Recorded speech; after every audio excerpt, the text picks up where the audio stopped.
High স্কুলের দারোয়ান হওয়ায় সেখানেই ছিল কানাইয়ের ঠিকানা। ছেলে উদয় ছিল মেধাবী। শিক্ষকরা যথাসম্ভব সাহায্য করতেন বলেই আজ সে বিদেশে।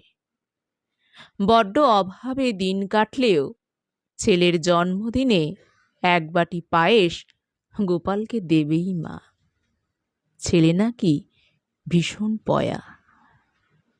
রিটায়ারমেন্টের পর দুকামরা টালির ঘর করতে যা দেনা হয়েছে তাতে জমানো টাকা বিশেষ নেই।